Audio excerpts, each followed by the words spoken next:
మహబూబ్ నగర్ లో జరిగిన రైతు పండుగ సభను విజయవంతం చేసిన రైతులకు ఎమ్మెల్యే వాకిటి శ్రీహరి కృతజ్ఞతలు తెలిపారు. కాంగ్రెస్ అధికారంలోకి వచ్చిన ఏడాదిలోనే 21,000 కోట్ల రుణమాఫీ చేసిందన్నారు. మహిళా సమాఖ్య కోసం 250 కోట్ల రూపాయలను విడుదల చేశారని ఎమ్మెల్యే వాకిటి శ్రీహరి అన్నారు. ప్రజల్లో కాంగ్రెస్ పార్టీకి వస్తున్న ఆదరణను చూసి ఓర్వలేక ప్రతిపక్ష పార్టీలు బురద జల్లుతున్నాయని ఆయన విమర్శించారు. నిన్న వేదికపై నుంచి 2,747.67 కోట్ల రూపాయలు అంటే ఇంచుమించు 3,000 కోట్ల రూపాయలు నిన్న రైతు రుణమాఫీ విషయంలో మరొకసారి వేయడం జరిగింది. దీంతో మొత్తం నిన్నటి రోజు లెక్క తీసుకుంటే మనము 21,000 కోట్లతో దాదాపు 25 లక్షల మంది రైతులకు రుణమాఫీ జరిగింది.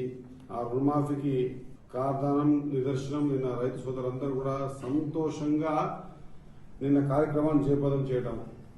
దాంతోపాటు ఇంకొక శుభ పరిణామం జరిగింది.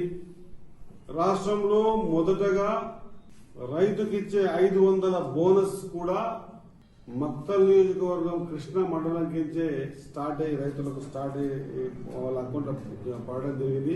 దానికి అందరం కూడా సంతోషించదగ్గ విషయం. మధ్యాహ్న భోజన పథకంలో ఒక చెంచా అన్నం పిల్లలకి ఇచ్చుకుంటూ ఫోటోలు దిగిన తర్వాత వాళ్ళతో భోజనం చేయకుండా పక్కింట్లో పోయి భోజనం చేసిన వ్యక్తులకు ఆ భోజనం నాణ్యత